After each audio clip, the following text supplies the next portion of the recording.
here.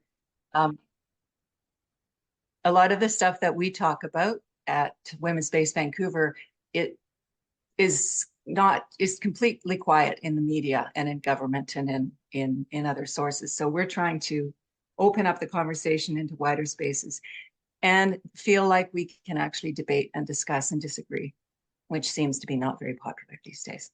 So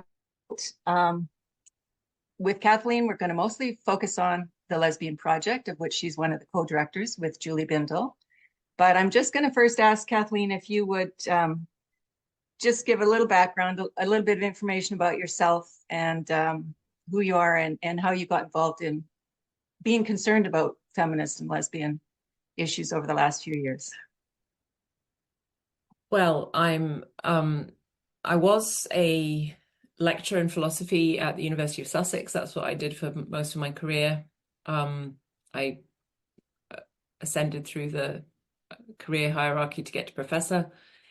I came out late as a lesbian. I came out when I was 40, and I was married to a man a long time ago and had 2 kids with him.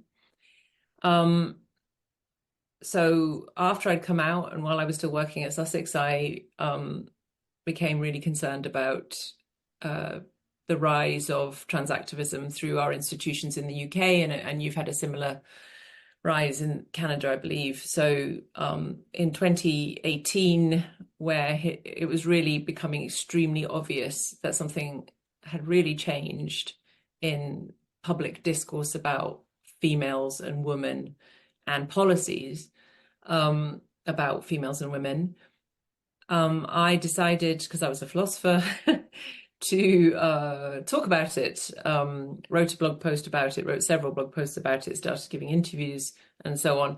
And then, basically began a train of events that ended with me leaving my job because people didn't really like what I was saying, to put it mildly.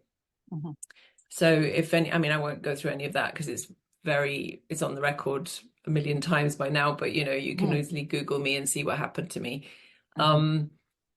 So now I'm a writer and I've met a whole new bunch of friends. And one of them is Julie Bindel, my dear friend Julie Bindel. And she asked me shortly after I left Sussex, she'd been wanting to do something for lesbians for a long time. And so she said, let's found an organization that represents them. And we weren't sure what it was going to look like, but we spent ages talking about it, thinking about it, getting advice from people that we respected. And we came up with the idea of the Lesbian Project, which I'm sure you're going to ask me about. Mm-hmm. Yes. So, yeah, well, you're kind of leading right into that. I was going to ask you why and how you started the organization, and you talked a bit about that. Mm-hmm. What was the process like, and how did you bring people in or structure it, and what is the purpose of it? Well, we spent a long time thinking about it, and we had some really helpful sounding boards, because Julie and her partner Harriet Wistrich had set up the Centre for Women's Justice in the UK, which is a legal centre which has had enormous success in challenging misogynistic law, basically, and decisions. So we had her expertise to rely upon, and we looked around, and it's in the UK there's quite a few grassroots organizations for lesbians. I would say most famously, iconically, Get the L Out, who protested Pride in London in 2018, I think it was, or 2019, with banners saying lesbian equals female homosexual, things like that, terrifying things like that, which would cause them to be to be denounced by every LGBT organization in the country, pretty much. Terrible facts. Trans activism erases lesbians, which it does, but nobody wanted to hear that. So Get the L Out does their thing, and then there's also there's an organization called Lesbian Labour who exist to kind of agitate the Labour Party in particular. There's the Scottish lesbians who are very active. So we knew that, this is where Julie and I are different. We have different kind of backgrounds. Obviously, she's got a real background in activism and is also a journalist. I did not have a background in activism. And what I thought would be useful is if we tried to create an organization which spoke to a more establishment kind of space. Because the thing is, we have these very influential LGBT groups, like Stonewall being the most obvious one, who are in every, up until very recently, were in every government discussion about lesbians. They were in, and gay men.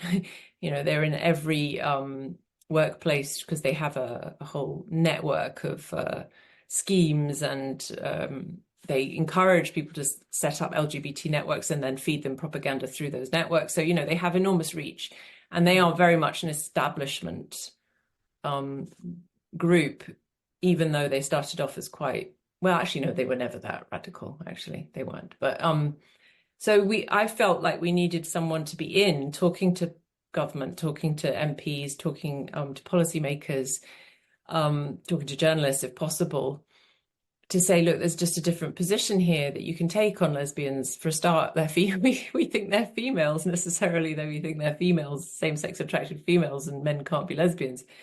So that's what we really set out to do. And so we have, I'm sure some of the people listening know that we have a podcast, Julie and I. The podcast is extremely silly and irreverent, and all the money from it goes towards the Lesbian Project, which is not silly and not irreverent, and we really do our best to do some serious work there. And we also have, a director of research, Tamara Burrows, who does incredible work for us. We have another member of staff as well who, so we're building something slowly and on limited funds that we make through the podcast, because we, for some reason, so far, cannot attract massive grants from trusts and foundations. No. And how do you, so is that where you get most of your funds? Because I know Martina Navratilova is attached to, in some way, to the Lesbian Project. Yeah, we need to clear that one up, actually, because I was talking to Aaron Kimberley, and he said the word patron is misunderstood in Canada. No, patron in Britain just means a kind of person, a figurehead. So Martina's our figurehead in the sense that she represents, we feel like she's an amazing person, and we've interviewed her on our podcast. Yes. And she supports us, but she gives us no money, and there's no financial relationship there. So I feel like I must go back to the website and sort that one out. Okay. Yes. But so no, we make, basically our income comes from the podcast so far. Okay. Right. Great. And there's been, let's talk a little bit more about the Lesbian Project before I want to talk about the political situation there in the UK. You've got some interesting guidelines and sort of ethics, I suppose, or that guidelines that lead you to where the kind of work that you want to do. Like I'm going to look at my notes here. I like this one, that you want to improve lesbian well-being rather than focus on equality in a narrow sense. I thought that was a good way of putting it. And acknowledging the intersecting nature of challenges that lesbians have based on their class, race, disability, whether they have children, single parents, that kind of thing. Because there's often criticism, of those of us lesbians and feminists that are concerned about women's sex-based rights. Some of the insults that are flung at us, there's nastier ones than this, but that we're just white middle class feminists. We don't care about other people. We don't have an analysis about, and lesbians, of course, are every kind of woman. I just try and ignore, to be honest, Chris. I would advise everybody listening to ignore all of those people. They are, that is the kind of like the most stupid playground. And unfortunately, in the LGBT world, it has become mainstream. You are now allowed to make playground insults to people, and you can publish them in academic journals. You could write academic blog posts about them, but really, it's no better than a 6-year-old going, "You smell." So, Right. I mean, these people have no idea about history and they have no idea about politics, and it's No. just a joke. So I No. prefer, I mean, you know, we are white, I'm middle class. Julie would say she is, but obviously comes from a working class background. But we're interested in more than ourselves, obviously. We are interested in primarily getting much better quality research actually Yes. into lesbian life, Yes. because it is diabolical, the state of it, partly because lesbians are always being lumped with some bigger group, gay men being the most obvious one, and there's lots of differences there. Bisexual women is also, there's differences there. And then queer women, trans women, where that includes men. So we're trying to sort that, well, you know, lobby to sort that out. And then Yes. if we did get properly granular research and data, of course we would be interested in subgroups of lesbian experience. Particularly, Julie is interested in class, you know, which is the category that never gets named today. Yes. But Yes. it makes a massive difference. Yes. Yeah. No, that's true. I agree. That's great. And talk a bit about your building the knowledge base. You want to build a knowledge base. You want to have evidence-based research, proper research, independent. You want to have sources, so that you have things that you can share, that you can also educate governments and others about. Yeah. So you have done a bit of research already. There's some things on your website, including something about the census. Yeah. Well, what we've managed to do so far, on our relatively limited budget, is look at the UK census, which only happened, what was it, last year, the year before last? I can't remember exactly, but basically it was the England and Wales census. The Scottish one happened separately, although I'm sure it has the same issues. So basically we looked at how they tried to capture information about lesbians. Well, the short answer is they didn't, but you know, how they tried to capture and present the LGBT group. And they asked a question about gender identity for the first time. They asked a question about sex, but it was basically defined as legal sex, not biological sex. And then they had various other confusing aspects, like they had the categories for sexual orientation were like lesbian or gay, bisexual, heterosexual, and then I think they also had queer, pansexual, as if these were kind of Sexualities, alternatives to being lesbian or right. gay or heterosexual. I mean, like, as far as we're concerned, there's only 4 possibilities: lesbian, female, gay man, bisexual, heterosexual.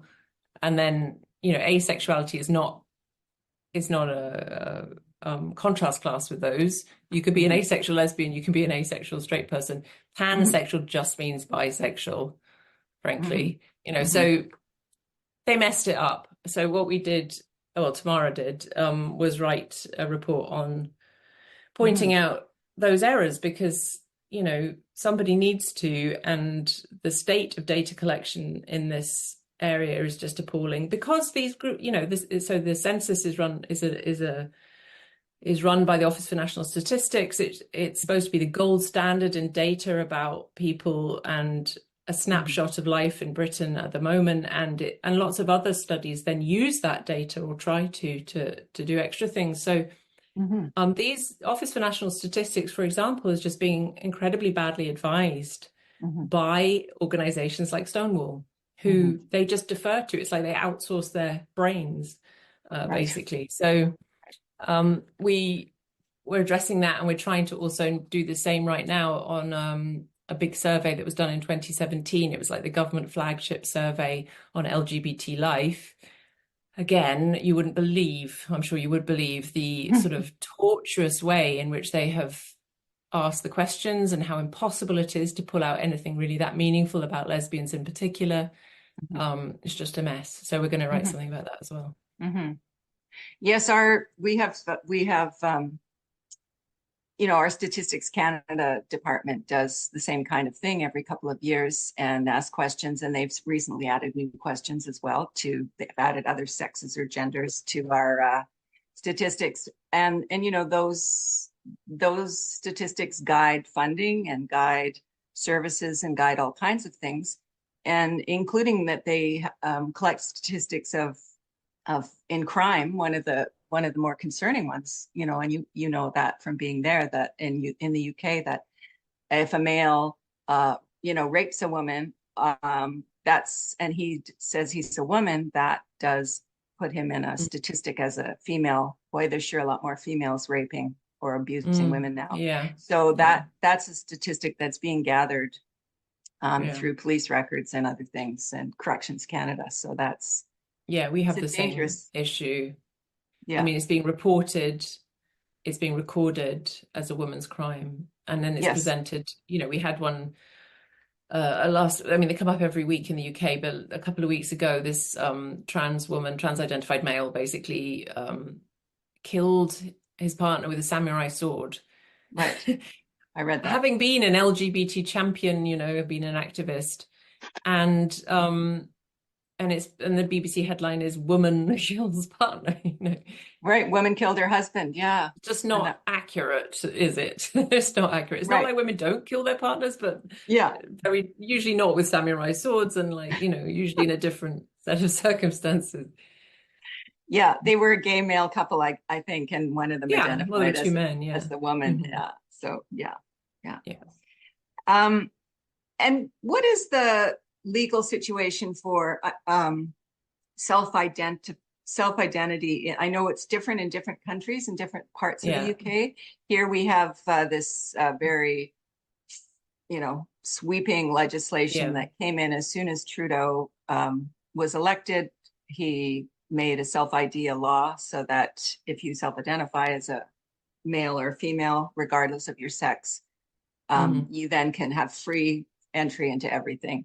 Our BC province of BC here has done similar things as well. So what's the status there? Okay, well, it's actually not different. Okay, but only because not for want of trying. So the baseline that we started with is the Gender Recognition Act, which has been in place since 2004. So most of the people now, like me, up in arms about developments, were not up in arms about the Gender Recognition Act. I mean, you can argue that we should have been, but we weren't, because we thought it's a small number of people.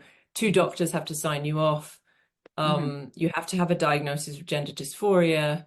It was in the public mind, it was it's very much associated with surgery. Like, if you're this distressed and you're going to go to this length, then you're very likely to have, had surgery on your genitals. And it was supposed to be for about 5,000 people. And that turned out to be the right number. It was about 5,000 people. Then, and that's still in place. Then we have the Equality Act, which protects 9 characteristics, including gender reassignment and sex and sexual orientation.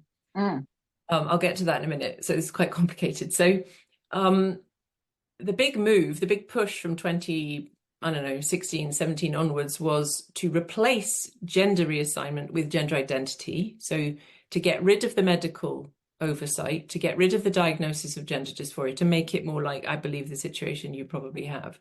Yes. So it just in a purely administrative matter, anyone can go in, get it done, and then they will have the certificate that says they've legally changed their sex, and so therefore they will have access to whatever benefits or opportunities that gives you.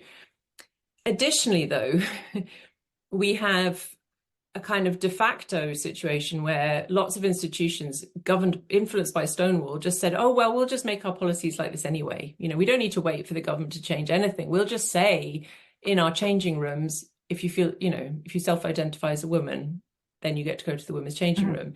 They did it in the prison service. They did it in domestic violence refuges and rape crisis shelters. So irrespective of what was happening in the law, basically there's this massive sea change across Britain in terms of our institutions, national public sector ones, corporate ones, all of them, just changing all the rules.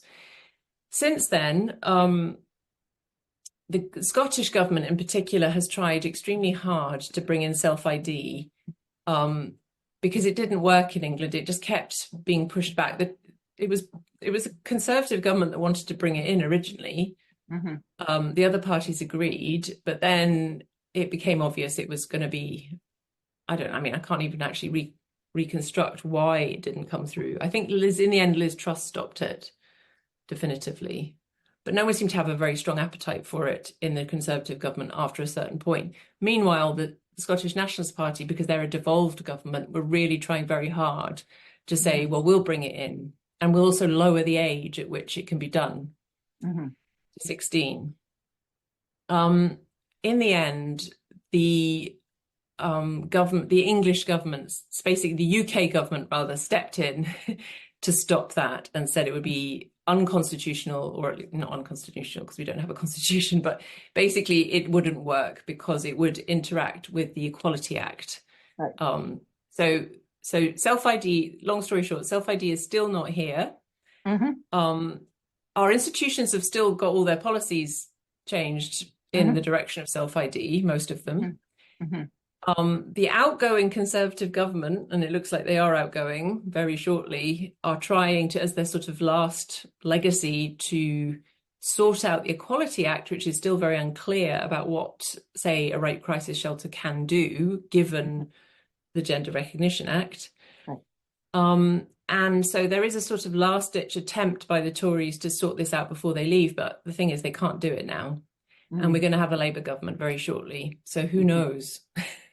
Who knows what they'll try and do? Right. But we haven't got self-ID in the law yet. Okay. Is the short answer. Right. And there are those, I mean, you've had some cases there, legal cases, where there's been that conflict of rights where women have said that their belief system is that sex is biology. Yeah. And others who say, well, gender identity is an idea or a feeling, and one should trump the other. I mean, that's a strange situation to my mind anyway. So someone like Maya Forstater, for instance, and more recently the case of Ros Adams, I think it was, in the Scottish Rape Crisis Centre, Edinburgh Rape Crisis. They get to say, post the judgment at tribunal, they are allowed to say, I think that a woman is an adult human female, because that belief is protected under a further protected characteristic, which is philosophical or religious belief. So that's actually nothing to do with the actual general facts about what the law allows in terms of single sex provision. That's about what you're allowed to say and to think. So you can't be fired for saying it anymore, although some people still are. But legally, Maya's case set a kind of precedent, and there's been many since where you're not allowed to be fired for it technically. So I'm afraid that hasn't really touched the main issue, which is what institutions are allowed to do. And you might think it's a bit weird that we had to go to court basically to say that we have a specially protected religious or philosophical belief in biology and in being and in lesbians being same-sex attracted females, but we did. So I think I heard that before, but I forgot that it was based on a belief system. And and of course their belief is protected too. Yes. Which is, I mean, as you would want, but you are also not allowed to be fired for saying trans women are women. Right. It's when it gets legislated that it becomes quite dangerous. And we have a lot of legislation here now. And I think, we watch what's going on in UK and other European countries as well, because we are, it's hard to organize in this vast country. And also there's a lot of more fear and trepidation here to speak out. People speak quietly and whisper. And for the most part, the mainstream goes along with it, whether they agree with it or not. And so it's very hard. It's very difficult for women to, and all the things that people said were not going to happen, of course, are happening and have happened, whether it's, males going into girls' changing rooms in the swimming pool naked, and, all that stuff is happening.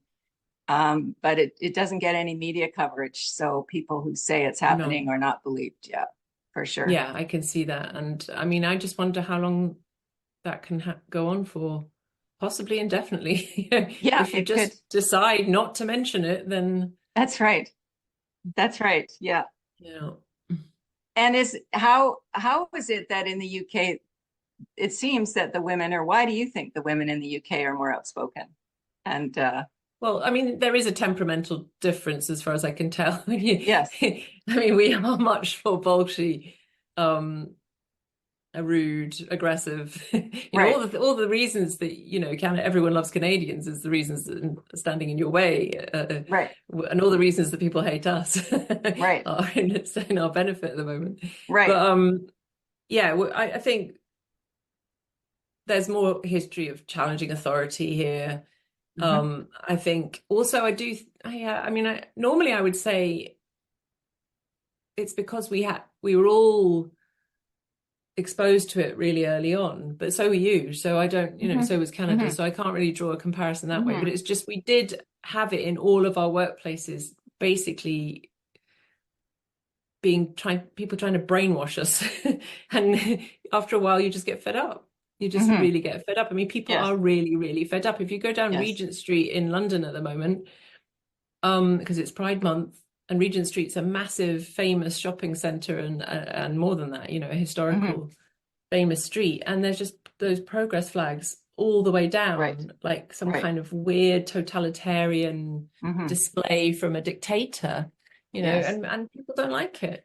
And No, it's not because they're bigoted, it's just that they're fed no, up of having this no. moralizing on them all the time. Yes. Yeah. And compelled speech, compelled belief. This Hmm. is what you have to agree with. And people, they even want you to say the words, even if you don't mean them, So Hmm. Hmm. yeah, Hmm. yeah, for sure. You know, people I know have gotten sick of me talking about this stuff all the time. And I just say, well, as soon as you start talking about it too, then I won't be Yeah, so that's much of an true. annoyance, right?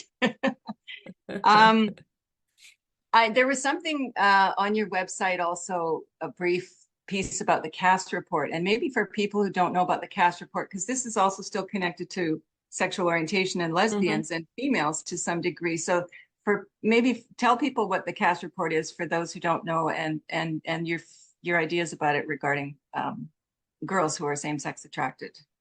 Well, okay, so the Caste report was commissioned as an independent review into National Health Service, NHS, um, gender identity services for children and teens. Mm-hmm. Um, and, there's been for years now worries emerging about the quality of care that children and teens were receiving in this couple of clinics, which were basically taking in all the referrals. One of them, the main one, is the Tavistock in London, and then it had a satellite clinic in Leeds, and then there's also a Scottish one called Sandyford, which, again, because Scotland's devolved, has sort of, I think they might have they've had less scrutiny anyway. So after the Keira Bell case, for instance, which was a judicial review trying to look into, trying to say that puberty blockers, there was some kind of malpractice going on, and that won and then lost at appeal. But a lot of stuff came out at that trial, or that court event, that Mm-hmm. made people very worried. So a review was commissioned into the practices of the Tavistock by this senior paediatrician called Hilary Cass, who's Mm-hmm. former president of the Royal College of Paediatrics, and she, discovered what we kind of already knew. I mean, if you read Hannah Barnes's Time to Think book, which I think everyone should if they're interested in this, there's Mm-hmm. been problems there for years. They started giving puberty blockers to children and teens, allegedly as part of a study to see, whether they worked or not, but then without really doing any good record keeping or any follow-ups of people that dropped out.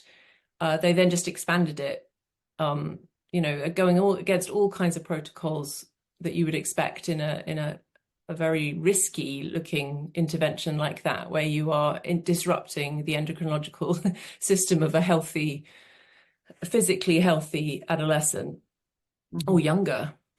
And they were they were being rushed into puberty blockers after a couple of appointments, so it's just an absolute shit show.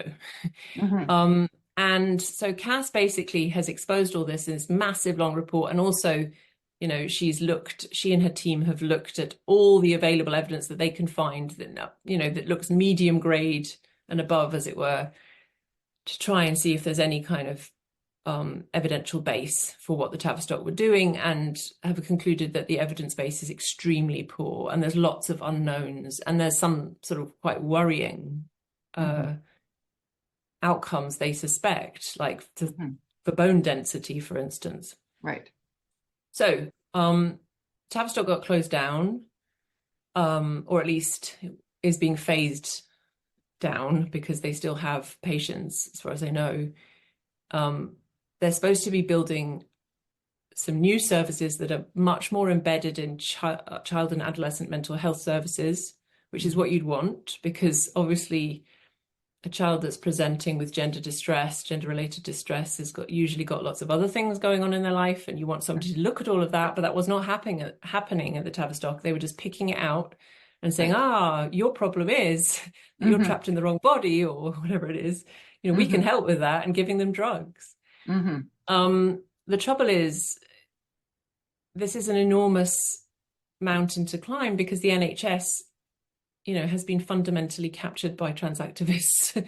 Not every doctor by any means, but again, this sort of practice of just kind of outsourcing your brain and your conscience to the LGBT people who speak in the name of,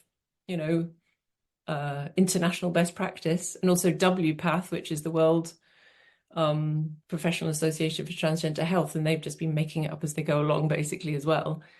So there's just a lot of remedial work to be done, and there's still some extremely vocal activists working within the NHS, saying we need to affirm these children, we need to basically transition them as soon as possible to save their lives, all these suicide myths floating about.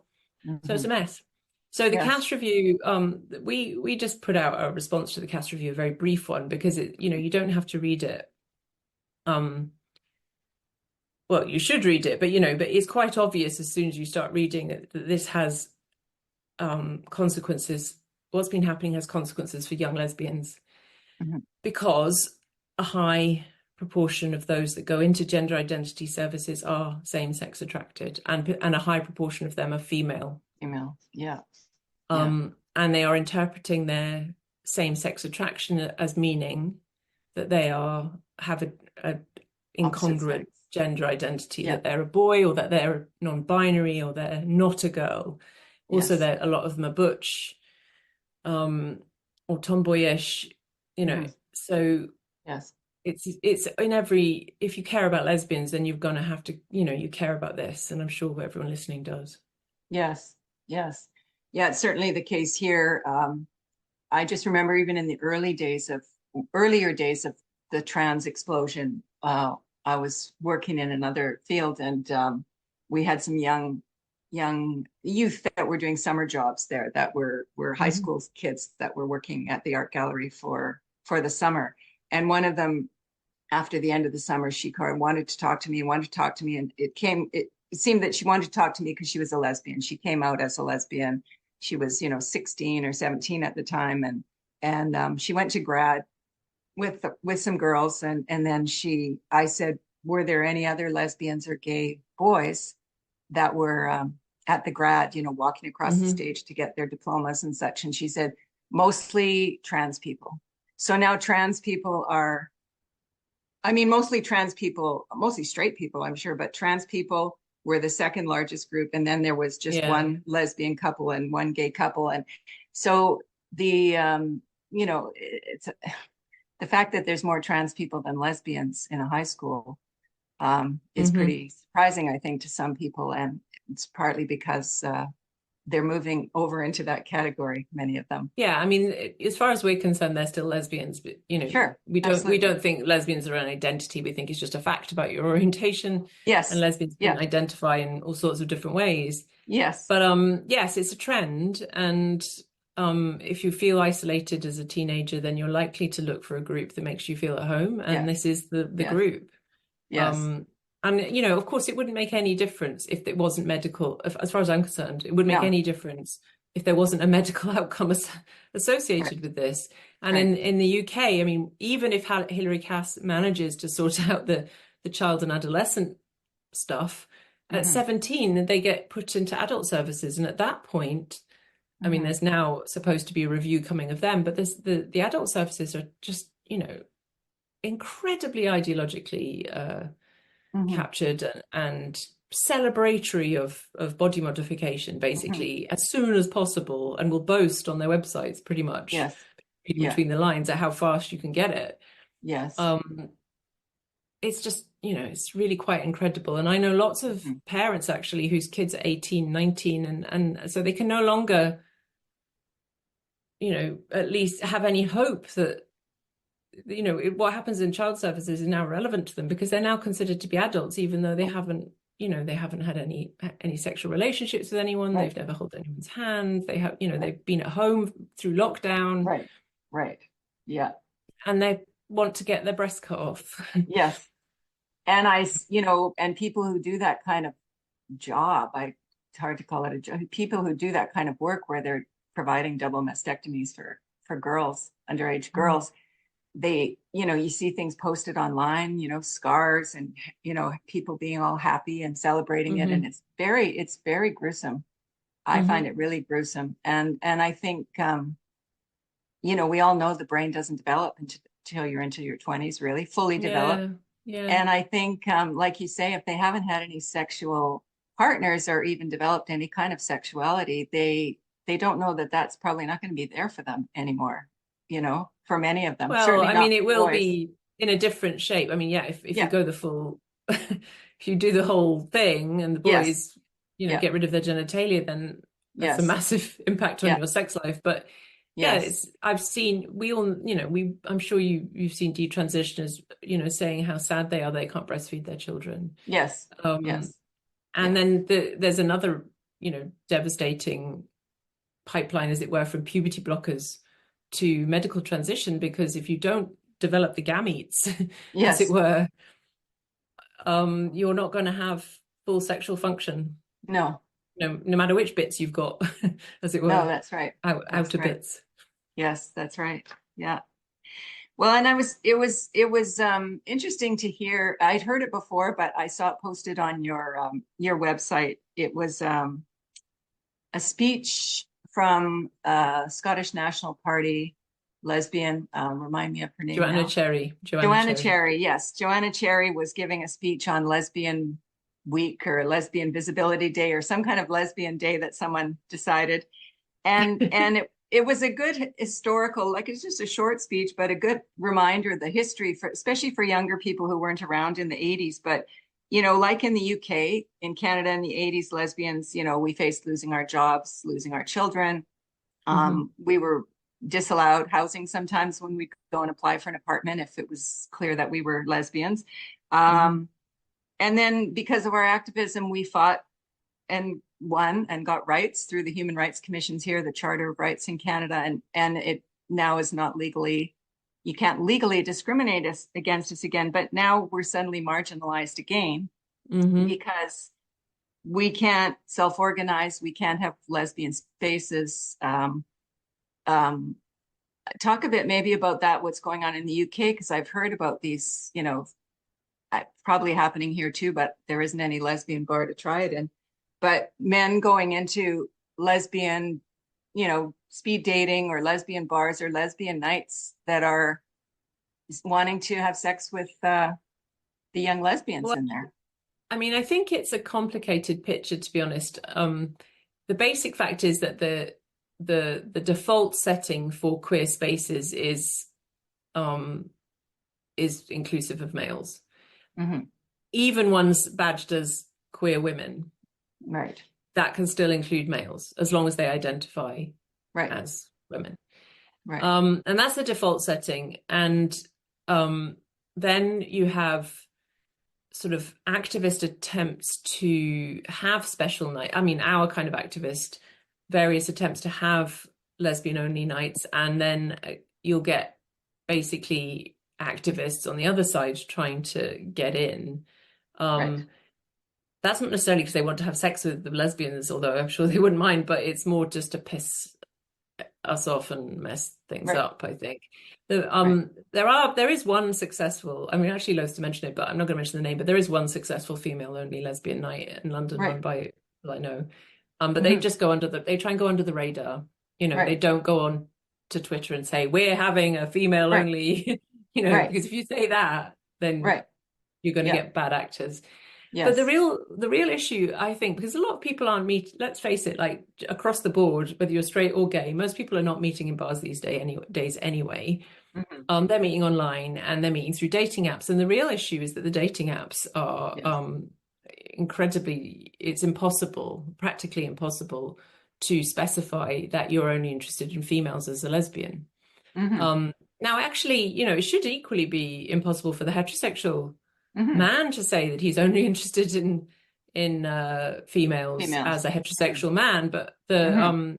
and I don't actually know of any cases where a man has been banned from one of these apps for No. saying he's only interested in biological females. Right. But partly the problem doesn't arise so much because autogynephilic men are heterosexual, and so they identify as lesbians. Right. And Right. so that we're the ones that they're bugging, and we're the Right. ones they want to sleep with. Right. Because it would be validating. I mean, sure, they don't want to sleep with me, but you know what I mean. It'd be validating to their sense of inner womanhood that Right. they were a lesbian and they were sleeping with a lesbian, and that would all Right. fit very nicely. Of course, the fact is they're heterosexual. So Mhm. these dating apps are you know, a mess, and I'm sure anyone who's tried Mhm. to date through a dating app will have seen men being suggested for them. And the other issue is you can't even say I am only interested in Right. adult human females or whatever you want to say, because Right. then you get booted off. That's So right. Yeah. that's discriminatory.